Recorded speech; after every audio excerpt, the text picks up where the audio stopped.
saluons tous au nom du Seigneur et Sauveur Jésus-Christ. Vous de notre auditoire invisible et ceux qui sont dans l'auditoire visible, nous tenons à vous saluer au nom du Seigneur et Sauveur Jésus-Christ, parce que c'est le Seigneur qui nous a aimés tous, qui vous a aimés vous et nous, et qui nous a donné sa parole de vérité, parce qu'il veut accomplir sa promesse merveilleuse. Alors nous continuons avec les questions et réponses. Nous avons reçu beaucoup de questions et nous allons y donner des réponses. Ce sont les questions qui sont venues des prédicateurs de la parole, des administrateurs des églises, des diacres, du Facebook, de tout le monde, de tous les contradicteurs. Ils nous ont posé ces questions et nous allons les épingler toutes afin de donner des réponses appropriées de la Bible. Venez d'écouter, nous avons déjà parlé sur les baptêmes dans l'eau, qui doivent être baptisés. Et selon Frère Franck, il est dit très clairement, ce sont les enfants de Dieu nés de nouveau et régénérés qui doivent entrer dans les eaux de baptême. Et nous avons dit que les baptêmes, on peut les prendre plusieurs fois, même 1000 fois on fait prendre les baptêmes, tant qu'on n'a pas une bonne conscience devant Dieu. Et là, nous avons dit que la bonne conscience devant Dieu ne peut l'avoir que celui qui est né de nouveau. Ainsi, les baptêmes étaient d'administrer aux enfants de Dieu régénérés, aux enfants de Dieu qui sont nés de nouveau. On prend une autre question qui vient de Montréal, qui nous est posée. Je vais la lire in extenso, c'est une longue question, mais nous allons la disséquer pour arriver à la même compréhension. La question est la suivante. Frère Benelli a déclaré que les appelés ne peuvent pas être justifiés. Vous avez déjà entendu, Frère Etienne en a parlé ici, la justification pour les appelés, la justification pour les élus, la différence qu'il y a, les appelés ne sont jamais justifiés. C'est ce qui les amène au trône blanc, au jugement. C'est parce qu'ils ne sont pas justifiés aujourd'hui. Les élus, eux, sont justifiés aujourd'hui. C'est ce qui les amène directement à la transmutation des corps et à l'enlèvement. Alors, ils disent ceci. Frère Benelli a déclaré que les appelés ne peuvent pas être justifiés parce que, dit-il, on est justifié seulement en croyant à la parole de la promesse de son temps. Alors nous disons que cette déclaration est totalement contraire à la parole de Romains 8:30, mais elle renverse totalement aussi le plan du salut tout entier. Le plan du salut est renversé. Si les appelés ne peuvent pas être justifiés, alors comment peuvent-ils être sauvés? Ça, c'est la première question. On est sauvé en croyant à l'œuvre de Golgotha. Ce n'est pas en étant justifié. Mais nous allons venir. Si les appelés ne peuvent pas être justifiés, alors comment peuvent-ils être sauvés? En vertu de quelle justice seront-ils réconciliés avec Dieu? Alors, le jugement du trône blanc deviendra alors uniquement un jugement de condamnation, car si les appelés qui y paraîtront ne sont pas justifiés, alors ils sont perdus. On met sens dessus, mais on va arranger tout ça. Il n'y a aucun passage des Écritures, aucun, aucun passage qui déclare qu'on est justifié en croyant la parole de la promesse de son temps. Bonne question. La Bible enseigne clairement qu'on est justifié par la foi en Jésus-Christ. Nous nous référons aux Écritures de Jean 3, 16, Actes 13, 38, Romains 3, 24, Romains 5, 9, 1 Corinthiens 6, 11, Galates 2, 16, Galates 3, 24 et Tite 3. Toutes ces Écritures montrent qu'on est justifié par la foi en Jésus-Christ. C'est là la question. C'est une question dans laquelle il y a à boire et à manger. Je vais la disséquer. La première question, c'est de savoir si les appelés sont justifiés ou pas. Et on nous oppose l'écriture de Romains 8, 30. Nous allons voir l'écriture, ce qu'elle dit, et nous allons exposer là-dessus. Ils disent, la deuxième question, c'est de savoir comment les appelés sont-ils sauvés alors qu'ils ne sont pas justifiés. Vous comprenez? Et la troisième question, la troisième sous-question, c'est en vertu de quelle justice ils peuvent être réconciliés avec Dieu. En vertu de quelle justice?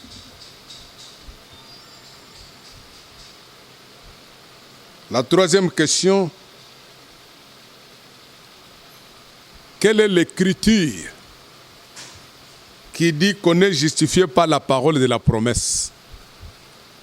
Dans la Bible, quelle est l'écriture qui dit qu'on est justifié par la parole de la promesse? Alors je commence par Romains 8, 30.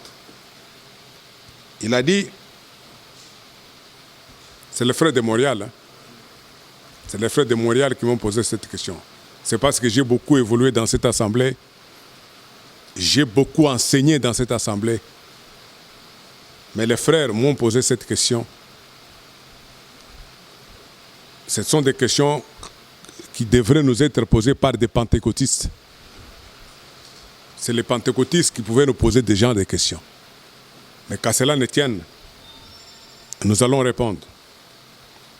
Dans Romains 8, 30, il se réfère à Romains 8, 30, il dit que dire que les appelés ne peuvent pas être justifiés, c'est contraire à la parole de Romains 8, 30. Et ça met par terre le plan tout entier du salut. Le plan est mis par terre par Frère Benelli, comme il a refusé la justification aux appelés.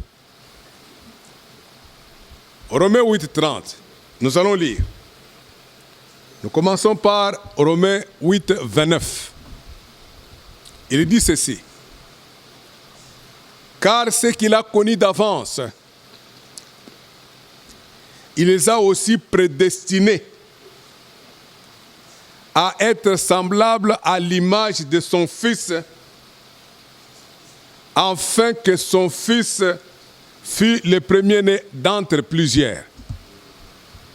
Ici, on parle de l'image de Jésus-Christ. L'image de Jésus-Christ, la Bible dit, bien-aimés,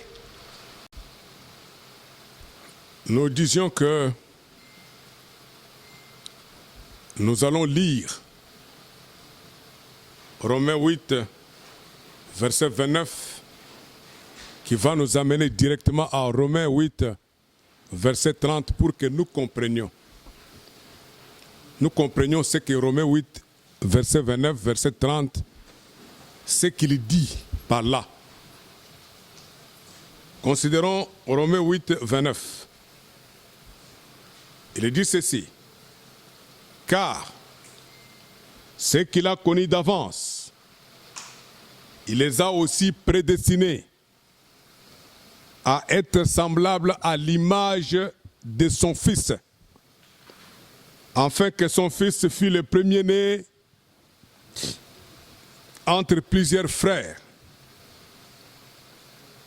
Son fils fut le premier-né entre plusieurs frères. Qu'est-ce que ça dit? Nous voyons qu'ici, il parle de ceux qui sont semblables à Jésus-Christ. 1 Jean 3,2 dit, « Bien-aimés, nous sommes aujourd'hui fils de Dieu. » Pourquoi nous sommes devenus fils de Dieu? Ce n'est pas la naissance. Parce que nous avons été nés de nouveau. Bien-aimés, nous sommes aujourd'hui fils de Dieu. Et ce que nous devons être n'a pas encore été manifesté. Lorsque ça sera manifesté, nous serons semblables à lui et nous le verrons tel qu'il est. C'est ça. Lorsque ça se manifestera, nous serons semblables à lui et nous le verrons tel qu'il est. Ça, ce sont les élus. Ce sont les élus qui sont semblables à Christ. Ce sont les élus qui le sont devenus par une nouvelle naissance. Ils sont semblables à Christ. L'écriture d'Hébreux 12, nous pouvons la considérer pour bien comprendre ce qu'il y a et pour bien comprendre les contextes.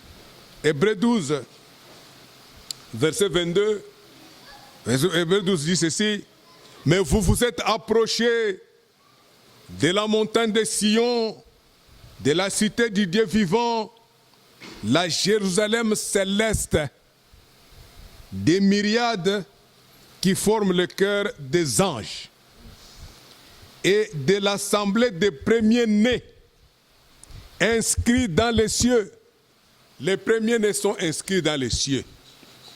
Les élus aussi sont inscrits dans les cieux. Être inscrit dans les cieux, c'est quoi? Être inscrit dans les livres de vie de l'agneau. C'est ça.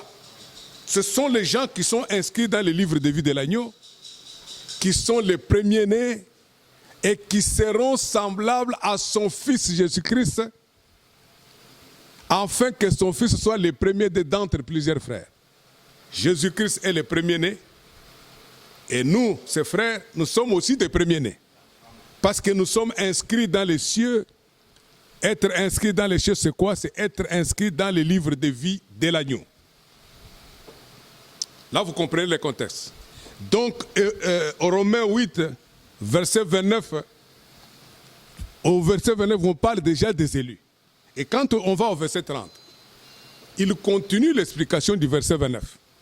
Il continue en disant, « Et ceux qu'il a prédestinés, il les a aussi appelés. » C'est là où les frères se sont trompés. Quand on a dit, il les a aussi appelés, il dit, non, alors tous les appelés. Non, non, vous ne comprenez mal la Bible. Lisez la Bible avec les yeux de l'esprit. Ainsi, vous comprendrez la Bible. Ceux qu'il a prédestinés, il les a aussi appelés. La première chose, Dieu appelle. Dieu appelle tout le monde, même les appelés, même les élus sont appelés. Parce que la Bible dit dans Matthieu 22, plusieurs sont appelés, mais il n'y a que peu d'élus. Les élus viennent des appelés. Les élus font corps entier avec les appelés. Mais ils sont appelés des élus pour sortir. Sortir et croire la parole de la promesse de leur temps. Sortir et croire au ministère du Fils de l'homme pour marcher avec le Seigneur. Donc il dit ceci, ce qu'il a prédestiné, il les a aussi appelés. Et ce qu'il a appelés, il les a aussi justifiés. Et ce qu'il a justifiés, il les a aussi glorifiés. C'est une chaîne. On est appelé pour croire au Seigneur Jésus-Christ, pour croire à la croix de Golgotha, sur la base du sang, on est appelé, étant élu comme appelé, on est appelé. Et quand on est appelé, maintenant on passe à une deuxième étape. C'est l'étape de l'élection. Mais les élus ont été élus avant la fondation du monde. Et quand ils sont appelés, ils vont passer à une deuxième étape, l'étape de l'élection. ils sont élus et ils sont justifiés. Et ensuite, ils sont glorifiés. Glorifiés, c'est-à-dire, c'est ceux qui vont aller dans l'enlèvement. Ceux qui vont aller dans la transmutation des corps. Et le frère Branham dit, ceux qui vont expérimenter la transmutation, ceux qui vont aller dans l'enlèvement, seulement ceux qui auront le scellement du Saint-Esprit. Et ceux qui auront le scellement du Saint-Esprit, c'est qui? C'est les élus. Les élus de Dieu, eux seuls, auront le scellement du Saint-Esprit. Donc, nous voyons clairement le schéma qui est présenté ici, que les élus sont appelés. Quand ils sont appelés, ils sont justifiés. Quand ils sont justifiés, ils sont glorifiés aussi. C'est ce qui dit,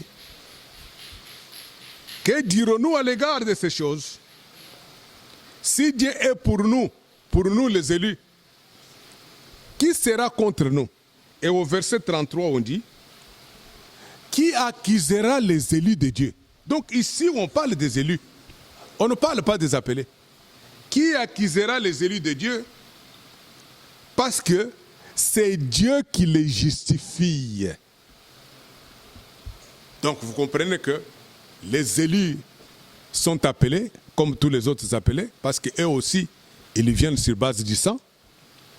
Comme les enfants d'Israël qui étaient en Égypte, ils sont sautés sur base du sang. Quand ils ont appliqué le sang, l'ange destructeur est passé par-dessus. Et après, quand ils sont allés dans le désert, ils sont devenus une assemblée et ils ont eu la parole de la promesse de leur temps. Mais peu nombreux ont cru à cette parole de la promesse parce que les autres sont morts dans le désert. Et quand la promesse s'est accomplie, pour entrer dans la terre promise, il n'y avait que quelques-uns qui sont entrés. C'est la même chose aujourd'hui. Les élus sortent avec les appelés ensemble comme ceux qui sont sortis d'Égypte. Quand ils sortent maintenant, la parole de la promesse leur est donnée. Ceux qui croient à cette parole de la promesse, ce sont les élus. Ils croient et ils restent fermement liés à la parole. Et ils vont évoluer avec cette parole jusqu'à ce qu'ils vont connaître le baptême du Saint-Esprit, c'est l'entrée dans la ville, dans les pays de la promesse. Donc, il faut d'abord, à la base, il faut le sang. Et quand il y a le sang, après, il faut la promesse. Et après la promesse, il faut le baptême du Saint-Esprit. C'est cela. Nous disons que les élus seulement, eux, croient à la parole de la promesse. Les appelés ne croient pas. Les appelés ne s'attendent pas à cette parole de la promesse. Nous avons vu aussi que ils ont dit,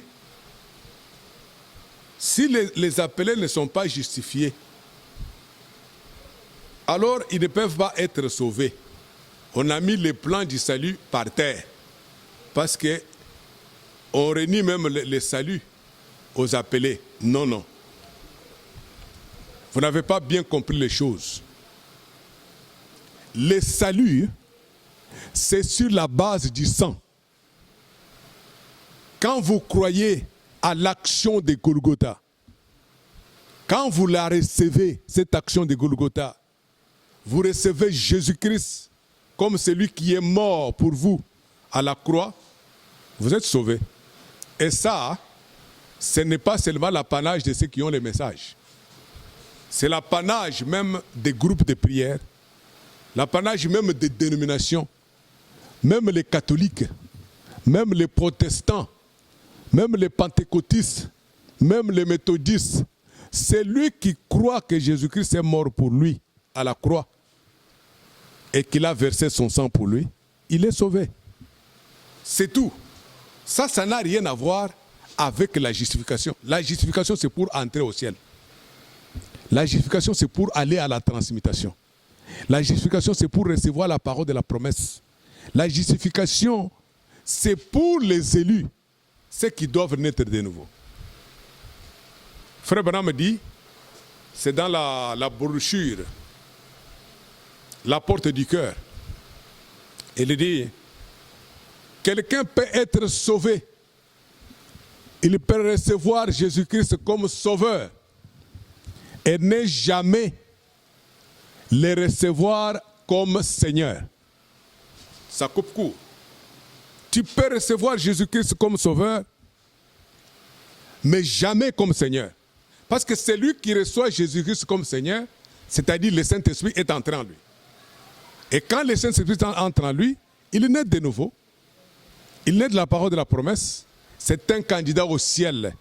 C'est un candidat à la transmutation. C'est un candidat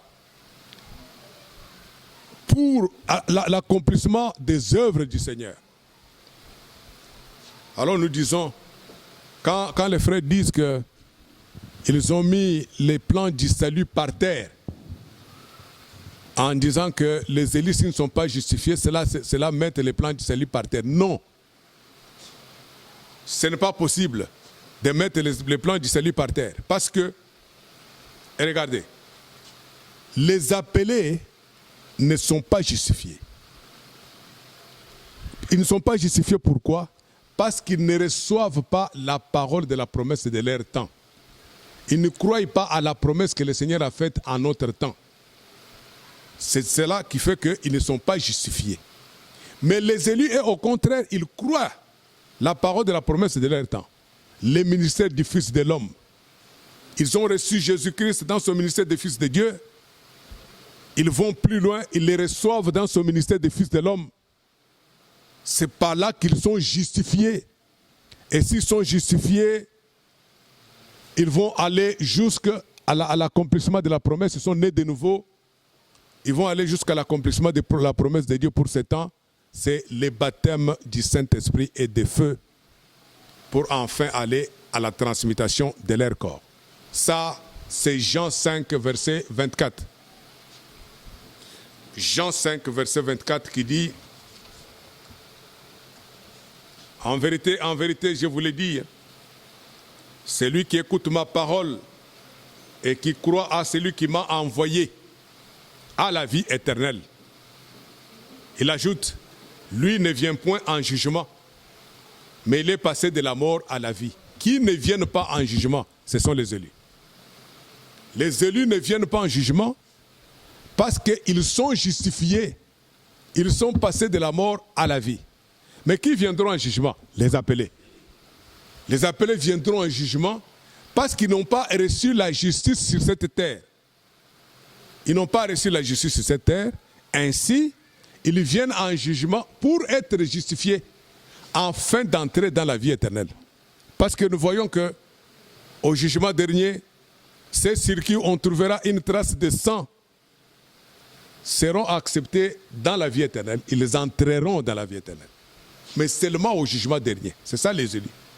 Mais les appelés, eux, ils entrent dans la vie éternelle maintenant et ils vont entrer dans la transmutation, l'achèvement et l'enlèvement de l'Église. Je crois que je suis clair. Je suis clair là-dessus. Alors les frères poursuivent leurs questions en disant comment les appelés peuvent être sauvés. Nous l'avons montré. Les appelés sont sauvés par le sang de Jésus-Christ. Les élus aussi sont sauvés par le sang de Jésus-Christ. Le salut n'a pas de problème avec la justification. La justification, c'est pour entrer dans l'enlèvement. La justification, c'est pour aller à la transmutation. La justification, c'est pour accéder au baptême du Saint-Esprit. Parce qu'il y a trois choses qui se lient. La justification, la sanctification et le baptême du Saint-Esprit. Ce sont les trois œuvres de la grâce. Ainsi, quand vous les avez tous les trois, vous entrez dans l'achèvement, vous entrez dans l'enlèvement avec le Seigneur. Mais les appelés n'ont pas ça. Ils n'ont pas la justification, la sanctification et le baptême du Saint-Esprit. Donc, les appelés sont sauvés. Les élus aussi sont sauvés. Mais ce salut-là se manifeste en deux temps. Pour les appelés, le salut va venir au jugement dernier. C'est là où on va les reconnaître le salut et ils vont entrer dans la vie éternelle. Pour les appelés, le salut est plus proche de nous que lorsque nous avons cru. Les appelés, les élus, le salut est plus proche de nous que lorsque nous avons cru. Ils ont le salut maintenant en étant justifiés par la parole de la promesse. Ils ont le salut, mais ils vont le voir s'accomplir à la transmutation de leur corps. L'écriture de Romains 13, 11 dit « Cela importe d'autant plus que vous savez en quel temps nous vivons. C'est l'heure de vous réveiller enfin du sommeil, car maintenant, le salut est plus près de nous que lorsque nous avons cru. » Le salut dont on parle, c'est la transmutation de nos corps. C'est plus proche de nous que lorsque nous avons cru. Mais le salut pour les appeler, ça va venir après le jugement du trône blanc, où l'on va les reconnaître qu'ils ont cru au sang et on va les faire entrer dans la vie éternelle. 1 Jean 2, versets 24 et 25, il dit que ce que vous avez entendu dès le commencement demeure en vous. Si ce que vous avez entendu dès le commencement demeure en vous, vous demeurerez aussi dans les Fils et dans les Pères. Et la promesse qu'il nous a faite, c'est la vie éternelle. Donc pour nous les élus, la promesse c'est la vie éternelle. Et cette promesse s'accomplit quand? S'accomplit lors de la transmutation de nos corps. Amen. Alors c'est cela. Les appelés sont sauvés par leur acceptation de la croix de Jésus. Ils ont accepté la mort de Jésus. Par ce fait, ils sont pardonnés. Mais ils ne sont pas encore justifiés. Frère Franck dit, parce que nous le tenons au mot. Tout ce qu'il dit, nous le prenons. Nous le tenons au mot. Il dit, le pardon des péchés et la justification sont des étapes différentes. Comprenez qui pourra. Le pardon des péchés, on est pardonné de ses péchés quand on croit en Jésus-Christ comme son Seigneur personnel, comme son Sauveur personnel. On est pardonné de son péché. Parce que là, les péchés qui nous lient à la peau, à la naissance, les péchés d'Adam et d'Ève, ça nous lie à la peau, ça nous lie à la naissance. Ces péchés-là est effacé quand nous croyons au sang de Jésus-Christ. Pour celui qui n'a pas cru au sang de Jésus-Christ, ce péché-là n'est pas pardonné, n'est pas effacé. Mais le péché est effacé pour celui qui a cru au sang de Jésus-Christ. C'est pourquoi ça n'a encore rien à voir avec la justification. Parce que la justification, elle, c'est quand vous recevez la parole de la promesse. Quand vous recevez la parole de la promesse de votre temps, vous êtes justifié. Donc, le pardon des péchés et la justification sont des étapes différentes. Et frère Franck, dans le christianisme traditionnel, il dit, la justification, c'est la seconde étape du pardon. Notez, vous irez lire. Parce que les questions ici viennent, c'est parce que les gens ne lisent pas. Si les gens lisaient, ils allaient avoir beaucoup de réponses à leurs questions. Beaucoup de réponses. La justification est la seconde étape du pardon. C'est seulement celui qui est justifié, il est pardonné, mais lui, il reçoit la certitude qu'il est pardonné. La certitude du pardon des péchés. Il la reçoit par la justification. Par les quand il se remet entre les mains du Seigneur, il demande pardon. Quand le Saint-Esprit entre en lui, c'est le Saint-Esprit là qui le convainc du pardon de ses péchés. Ainsi, quand il a le Saint-Esprit, ça le convainc qu'il est réellement pardonné. Il reçoit l'expérience du pardon de ses péchés. Il est repenti. Parce que la repentance, c'est en fonction de la parole de la promesse. Quand tu reçois la parole de la promesse, ainsi tu peux te repentir correctement. C'est ça, mes frères. Les frères continuent avec des questions. Il n'y a aucun passage de l'Écriture qui dit qu'on est justifié en croyant la parole de la promesse. Aucun passage, mais il y a beaucoup de passages. Moi, je dirais qu'il y a beaucoup de passages. Quelle était donc la promesse faite à Abraham? Et comment il a reçu la justification à Abraham? Prenez seulement l'exemple d'Abraham. Comment Abraham a reçu la justification? Abraham a reçu la justification, c'est quand il a cru à la parole de la promesse de son temps. Vous voulez les Écritures? C'est ça les Écritures. Abraham a été justifié par la foi dans la parole de la promesse de son temps. Mais vous me demandez des Écritures, qu'il n'y a aucune Écriture. Mais c'est ça les Écritures. Romains 4, 19. Et sans faiblir dans la foi, il ne considérait pas que son corps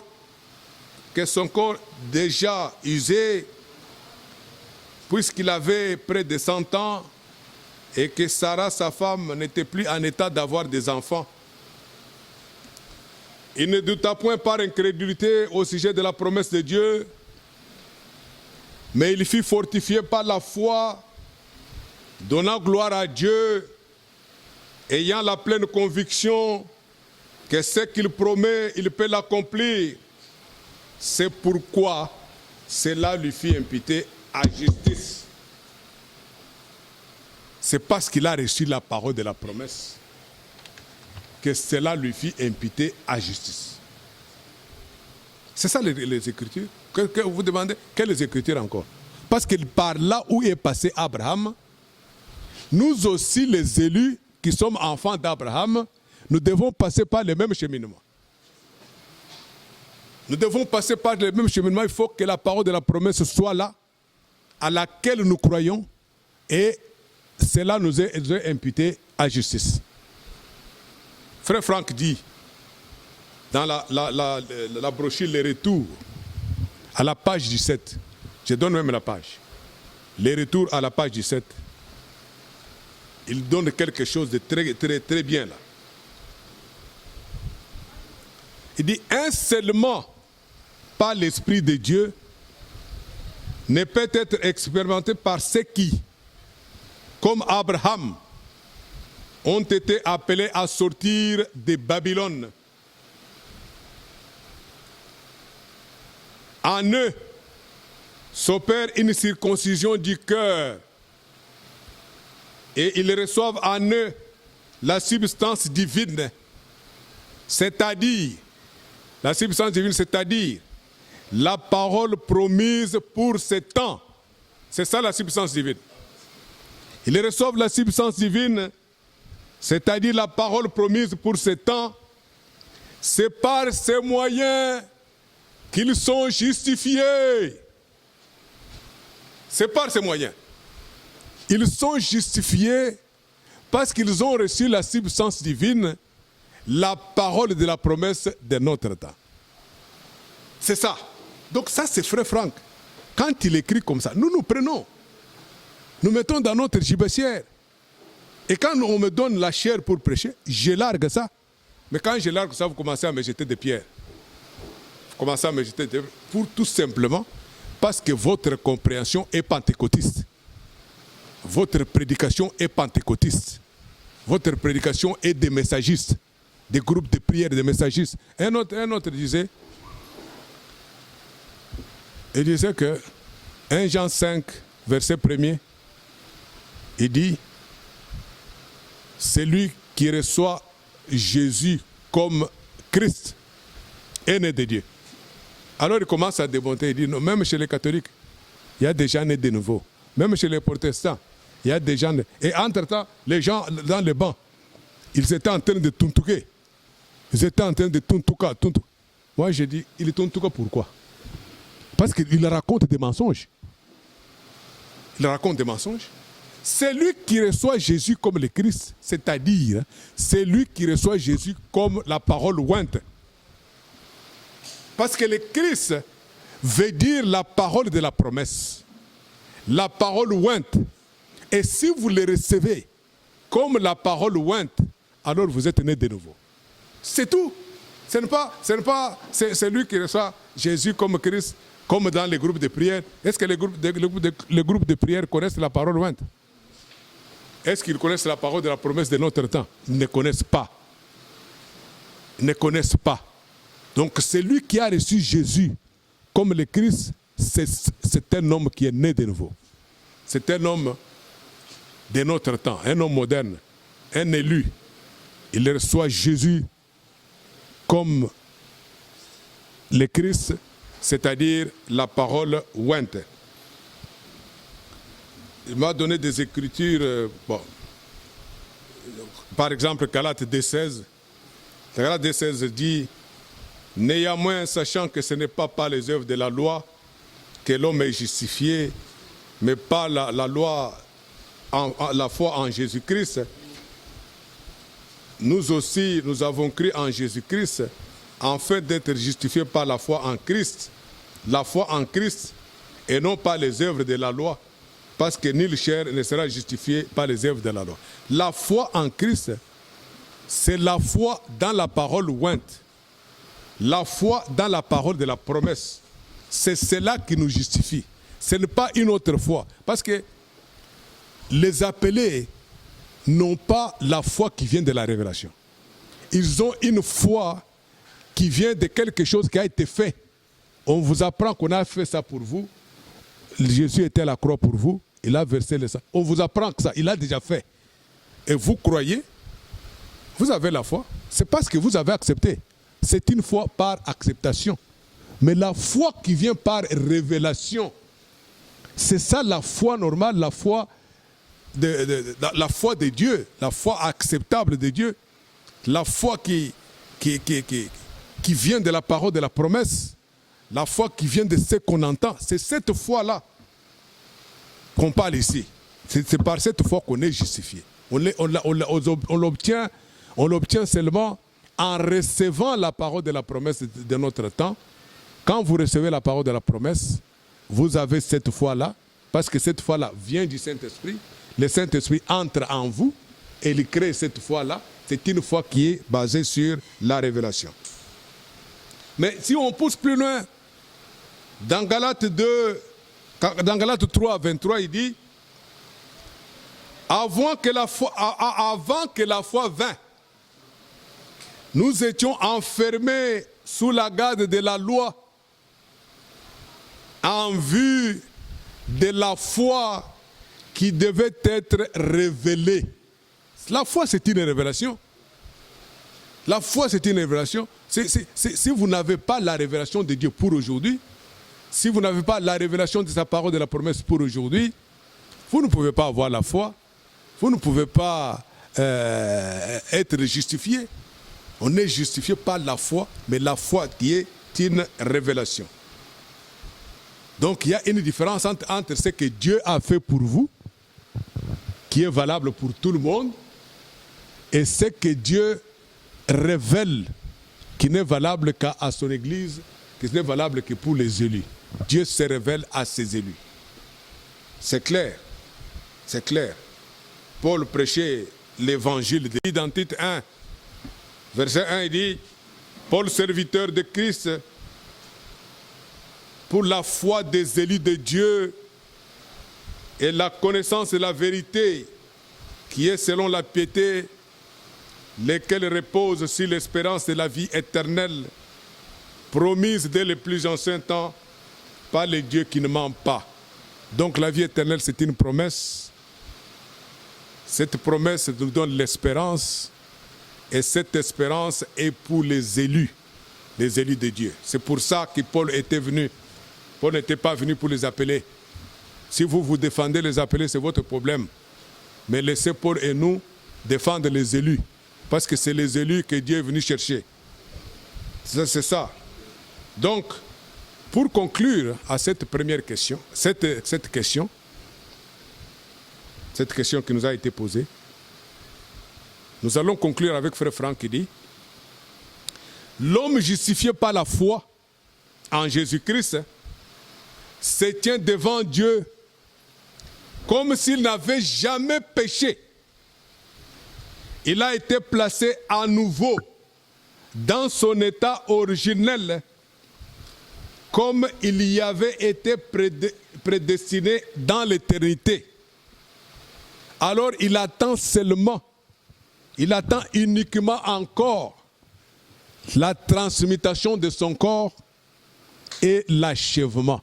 C'est ça un homme justifié par Dieu.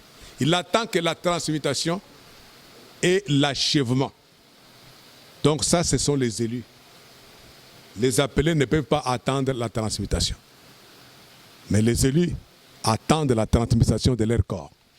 Loué et remercié soit le Seigneur. Amen.